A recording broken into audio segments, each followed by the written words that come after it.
back to another episode of Ruby for All. And this is where I usually ask Julie what's up, but Julie has a sick child that she has to go pick up from school very last minute.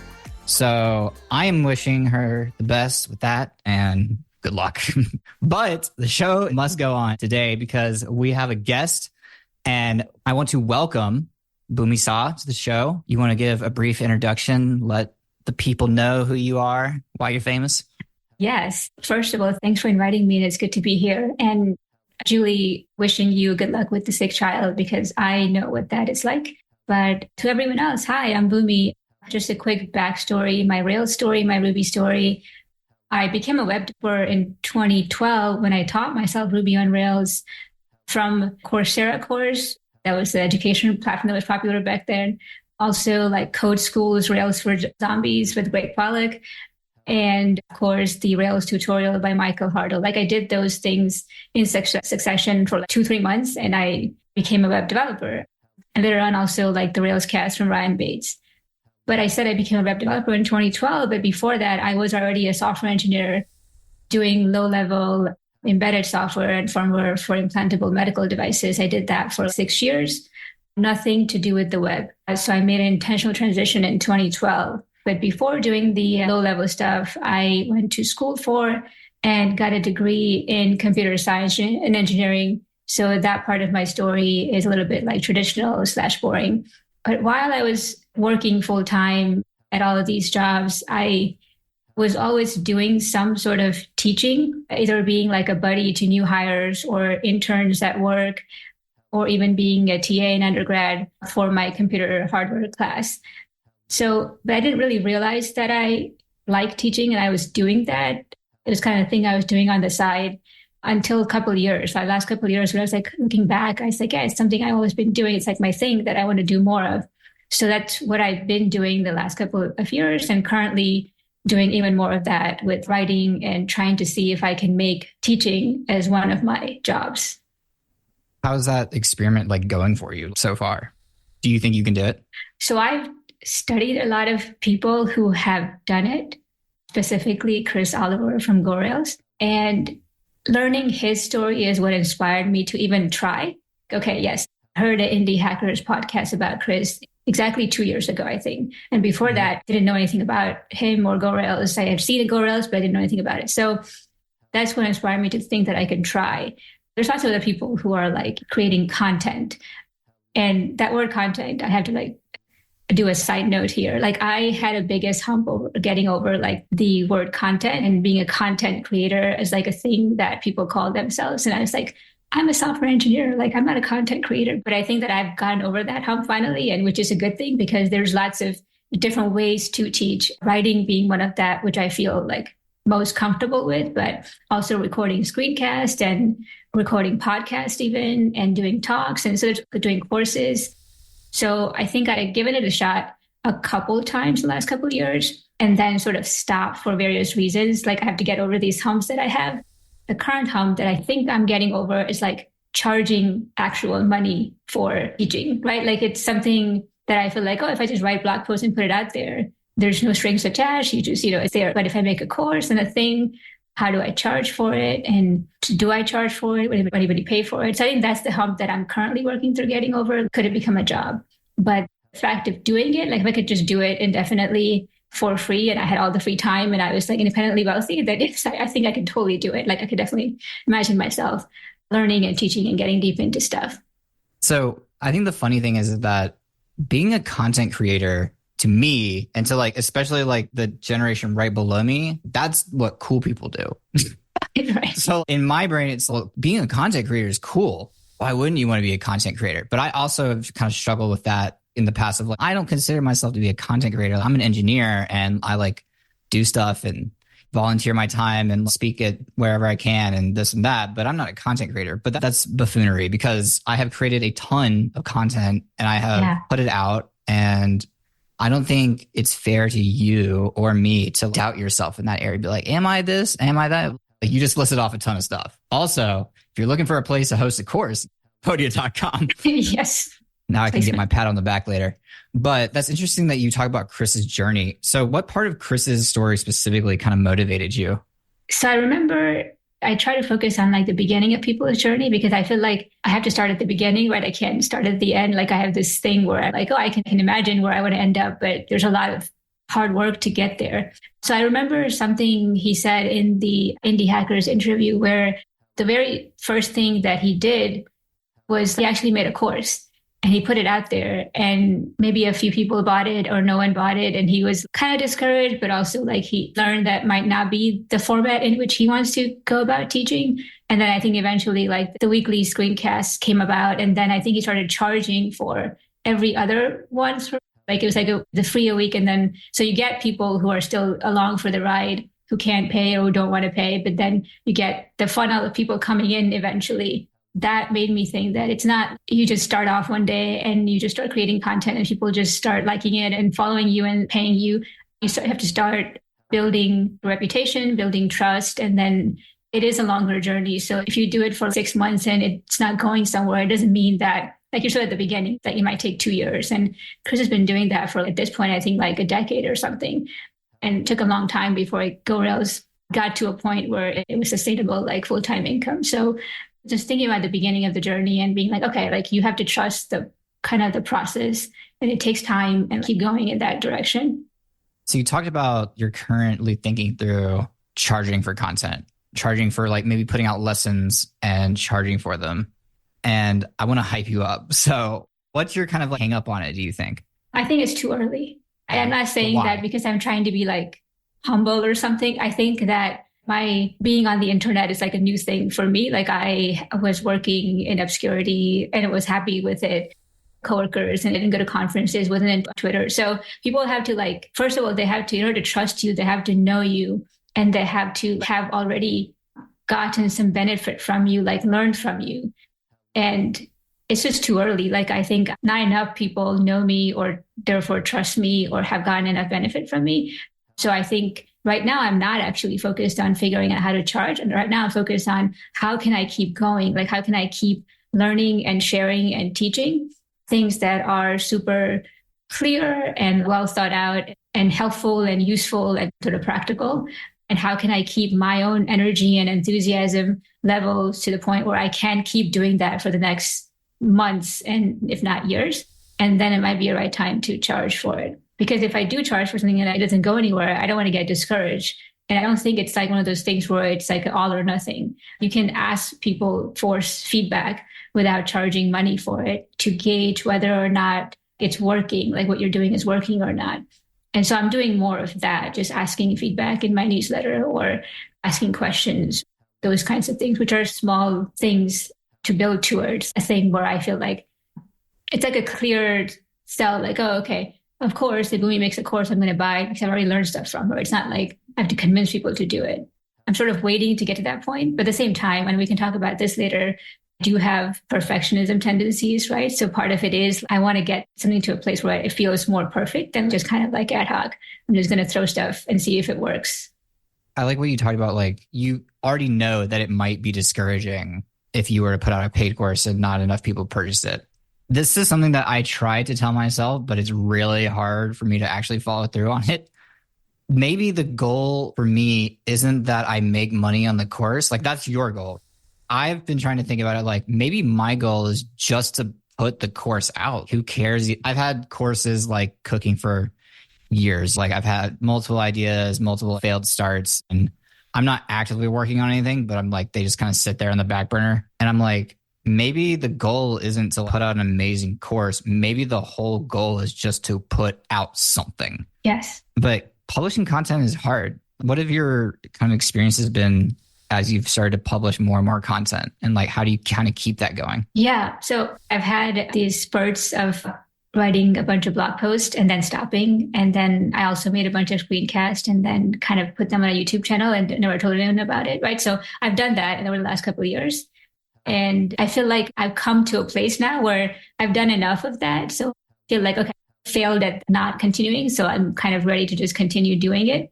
I think there's two things. One, like I do tend to think that it's simple in some ways in the sense that you do it. So it becomes like a habit or a routine. So even like tweeting for me, it felt so strange to do that initially, but then you just do it and you don't think about it. Okay, it's just something I do. I tweet all the time. This is part of my routine. But if you don't do it for a year and then you do it again, like, oh, I have to say something brilliant because I haven't tweeted anyone. Like you kind of like over intellectualize it. But if you just do it and you get into the habit of it, then it's become like a familiar thing that it's just something you do. So that's what I'm trying to tell myself now. But at the same time, I think that the actual fun of it is the learning for me and diving deep into stuff. And then sharing it makes it feel more complete. For me, teaching or sharing, it's just like a progression of learning. Like the saying of, I think it's more like a medical thing, but like you see one and then you do one and you teach one. I think it's about like a surgical procedure, right? So for me, it's you learn something, you go something, you try it out, and then you teach and explain, articulate why it works and how it works. And that's kind of a progression of your own learning. So like when I get into that, then it's easy. Like, oh, of course, I'm going to share because I learned something cool. Like I want to tell people about it. But if you think about like, I'm going to make content and how do I market this content, then it becomes like, I'm not a naturally businessy person, right? So it becomes not fun. But if I'm like, I'm going to learn stuff and I'm going to just teach it to other people or share it, then it becomes very natural and fun. Hi there, Julie here. I would like to take a moment to thank GoRails for sponsoring this episode. When I was first starting out, I struggled with finding up-to-date content to help me level up. Then I learned about GoRails. Not only does GoRails provide new screencasts weekly, they also have 2 fantastic instructors that break down complex topics into digestible chunks. On top of that, I really appreciate when they explain the whys behind the subject. One of my favorite walkthroughs is creating your first Ruby gem from scratch. What a great way to learn by stripping down to just the basics. If you care about leveling up as a Ruby engineer, you can't go wrong with GoRails. Check it out at gorails.com. I'm not a business person, quote unquote, but I have always had a really, I call it like a scheming mind, but business oriented is probably a better word for it. I have so many ideas for how I could monetize content. And the only reason I don't is because I know that I probably won't continue doing it long because my interests seem short. Are you the type of person who likes to research a lot or research deeply? Research deeply, I would say. Let's just talk about your learning approach, maybe. Yeah. How do you learn? Yeah, that's a good question. So right now, I think about learning different technical things. I have these terms that I say to myself. I don't even know if those are like, there's some like pedagogical theory around those things. But like I'm trying to become like friends with all the things versus like acquaintances. So I feel like CSS, I'm an acquaintance with. I use it. There's times where if someone shows me a solution, oh yeah, this makes sense, but I couldn't come up with it myself. Like, how do you solve this thing in CSS, right? So we're acquaintances. I want to become better friends with CSS. So I'm going to pull out different threads. When something comes up that I need to use CSS for, which I felt stuck on, or I couldn't figure it out, I'm going to pull at that and understand the technology itself, because someone, like some human being, created this thing called CSS and all the features, multiple human beings, right? And what is in their brain that I want to transfer that into my brain? That's how I think about learning. So I like understand it from their perspective. So I get it, so I can use it effectively. And then other stuff, Turbo, for example, and Hotwire right now, right? There's lots of different blog posts and YouTube videos out there which talk about, here's Hotwire, it has Turbo, it has Stimulus, and Turbo has 3 things. It has drives and frame and streams. And I'm like, okay, that's all good. These are all like the terms and categories, but like, what can it do for me? Like if I want to build like a drag and drop thing or like an infinite scroll thing, how do I go about doing that? And what of Turbo do I need to know in order to solve my problem? So I also think about things like just-in-time learning, which is you're trying to solve a problem at work that you need to solve, like for shipping a feature for a deadline. And then follow-on learning, which is, okay, I made the thing work and I solved the problem, but I didn't fully understand all the stuff that I used to make it work. So save time for later to pull out those threads, because you can't do it in real time when you're trying to solve a problem at work. So like a list of things that I want to pull threads on later on, and I kind of try to make it intentional to do that. Then there's also like more like intentional learning or deliberate learning, which I would argue is not necessary or sufficient, but I do because I enjoy. By that, I mean like reading programming books and taking courses. There's lots of people who don't do any of those things, and they're like very effective developers. There's people who do those things, but it's not like a sufficient part of being able to develop if you just take courses and read books. But I really enjoy reading programming books, so I do that. And then it ties in later where you don't remember everything you read, but you do remember that you learned something about it. So when like a problem arises, you can go back to and refer to it and load that back into your memory. Okay, I learned this thing, which I had forgotten, but I can use it now. Yeah, I've talked about that in the past. And the connection that's important. Like you may not remember the specificity of whatever it is, but if you can remember like the connection that you had to it, then you can find your way back. Yeah, you just brought up so many interesting things. I feel like you and I, by the way, would be best friends. So I'm just going to throw that out there. So when it comes to teaching, though, what about teaching do you enjoy? Yeah, that's a good question. One specific thing that comes to mind is when you explain something to someone or you say something in the right way, and like that person is like, oh, now I see, now I get it. And you see like that connection happening in their brain. I enjoy giving other people that feeling. Like that's really like satisfying. It's fun. And I've been doing, I don't know if I mentioned this earlier, but I signed up for this indie hacker platform for mentorship. And so I've been doing this one-on-one, like paid long-term mentorship for like last 3 years. And I have 2 or 3 students at a time, and I meet with them every week. And some of them are like early careers, some of them are kind of like more in the middle. And I was trying to figure out, like, why do I keep doing that? There's lots of projects or initiatives that I've started that I quit and I stopped doing. But why do I keep doing that thing specifically? And I think it's because of that. There's a real person that I'm talking one-on-one with, and they're talking about like a real question they have at work or in their personal project they're building. And I can help them think through something or ask them questions to help them feel more confident, understand something. And that's a rewarding feeling. It's just like, I also feel like I didn't really have that when I was starting out. I missed out. Like I never had anybody who was like a mentor or who took me under their wing. So I feel like that's super useful. I didn't realize that. But like once I did have it later in my career, I was like, oh yeah, this is a useful thing that if I could do it, I think I should do that. So I think that's one thing. The other thing, like I mentioned earlier about teaching, it's like the completion of learning for me. And I really, really, really like learning. If I could make learning my full-time job and just learn stuff the rest of my life, not just programming stuff, but like all kinds of stuff in the world to learn, I think I would be a happy camper. Like I could just learn. So I think teaching is kind of the completion of learning. Like if I do learn just for the sake of learning, I do feel like I'm being self-indulgent, like I'm not giving back something, but like teaching makes me okay to be like learning more stuff. So I think I'm teaching stuff so I can learn stuff. I think those are like the two kind of ways I think about teaching and why I like it. I experience joy when I see other people experience joy.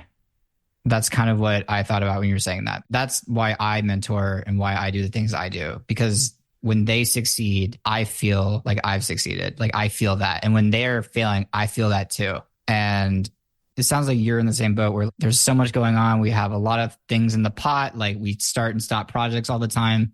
It's those emotional connections to like the other people, I feel like, that like kind of will keep me doing the mentorship for the foreseeable future. So I totally understand where you're coming forward with that.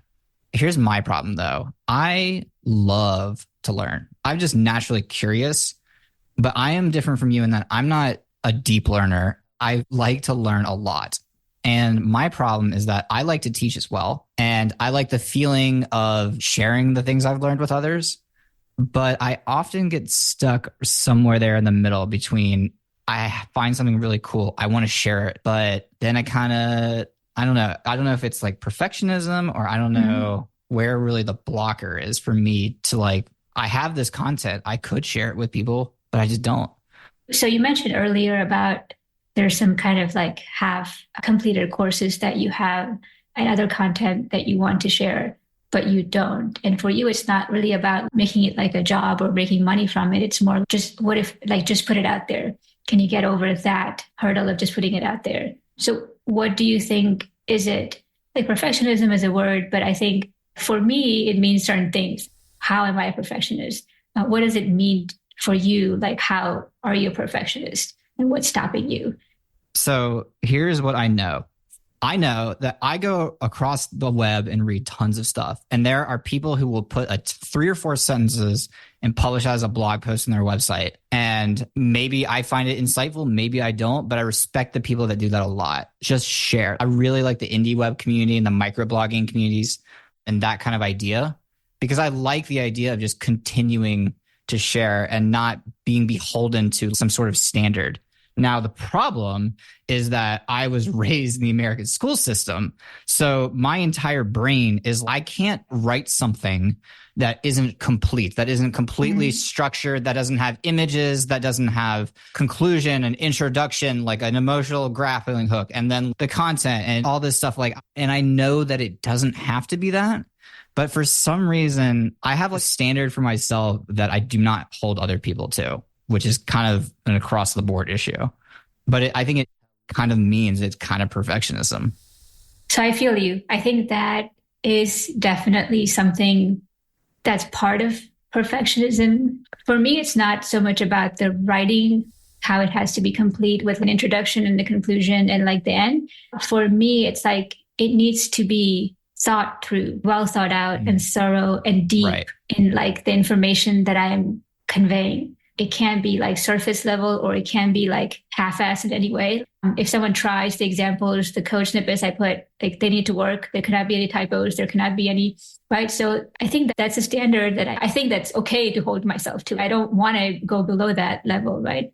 At the same time, I feel the same way as you. If I do find someone else's blog post and they have a code snippet and they have a typo, I'm like, okay, it's fine, move on. I just fix it and I move on and I don't hold them to some kind of like standard. Oh my God, they're just a horrible person. No, so it is different in that sense. But for me, it takes a lot of time to write something that I think is good. And partly that's probably why I haven't gotten to other forms of media like screencast and like recording, because that will take me even longer. Like I already feel comfortable with writing, but it would take me even longer to make a good screencast. Actually, I did a guest screencast for GoRails and it took me, I thought it would take me a while, but it took me way longer than I thought it would take. Like the actual content, I had it down, but it was like the delivery of it and like the code examples and all that, it takes a while, right? So I think that in order to do more of it, I and you, we do have to figure out like how to lower the bar and take the pressure off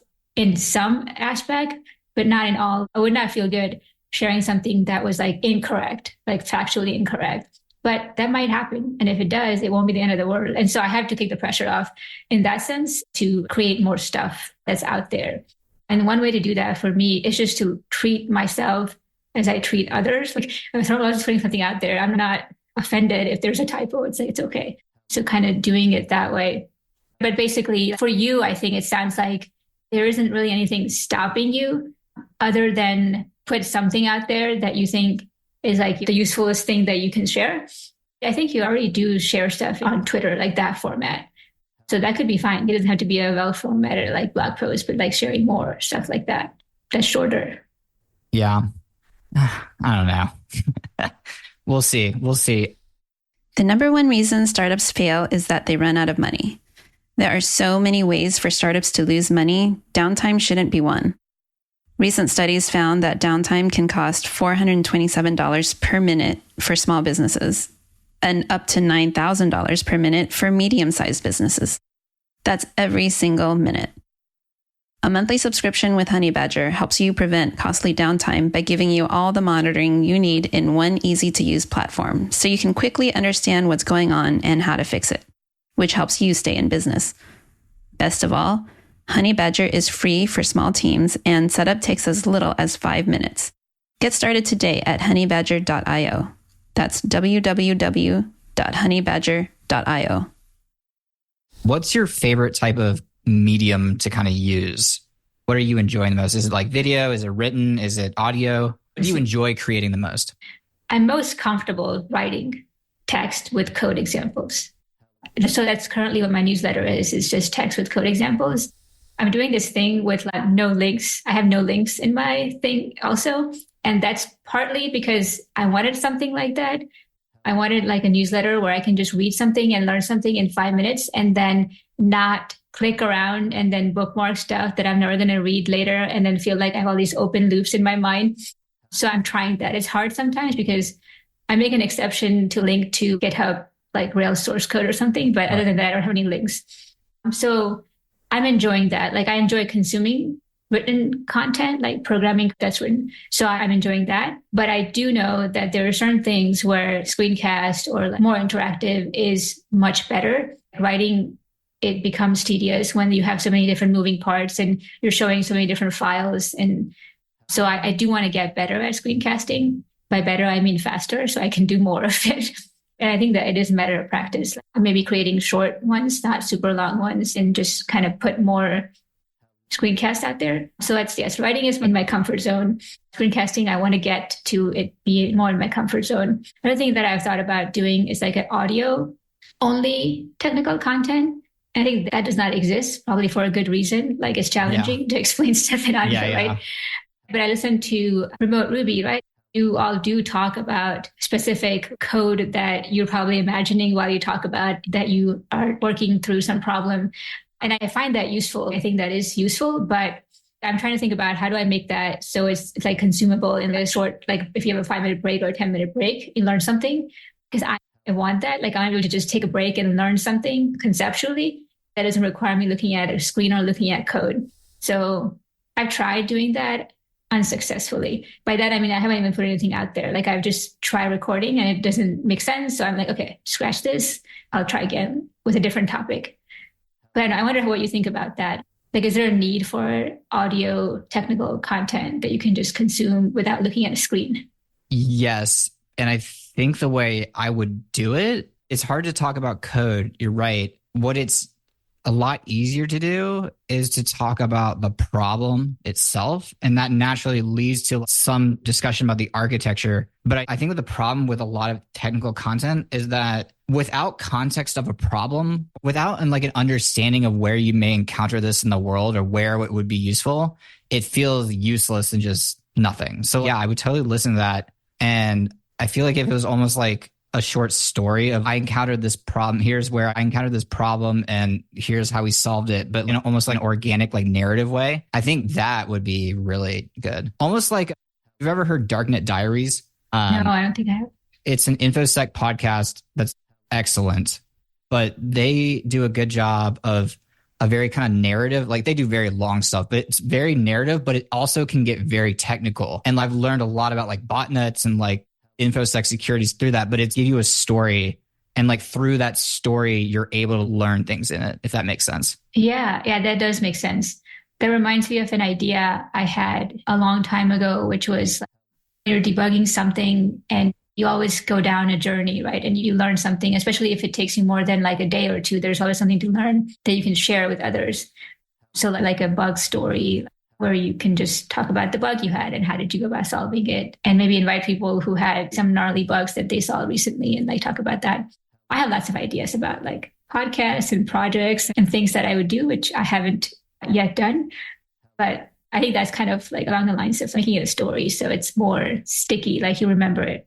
Yeah. The bug one is funny because I've had almost the exact same idea. But my thing was like, the way I will capture the content is every time I Google something, I'll save that Google query and where I found the answer. And then kind of like at the end of the day or after I finish like fixing it, I reflect or write down what the problem was and how I resolved it and the link to where I found the solution. And I could just put that somewhere. And then one day, if I encounter that again, oh, well, I remember fixing this before. So, and I think I titled it something like what I Googled today or something like that. But yeah, I think that's a great idea. I think it's smart.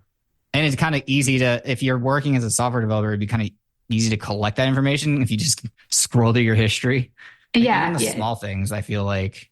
Yeah, I think that would be really useful for learning purposes too. If you're a junior developer and you're just looking like you feel like, okay, how do I get from feeling stuck to being able to solve stuff myself? Listening to other people, like what were they thinking and how do they go about solving, where they search for and where they try.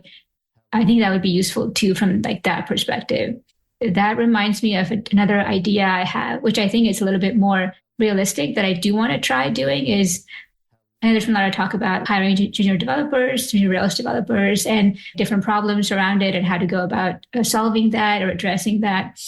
One idea I had that I talked to actually a few people about is hiring a junior developer for your company, but then also providing them with someone who's like a contractor or someone who's just like a service for the first 3 months. They act as their full-time mentor, buddy, onboarding person that they can rely on. Because when you do join a company that has a big code base, learning that does take some time, and it does take time from existing developers.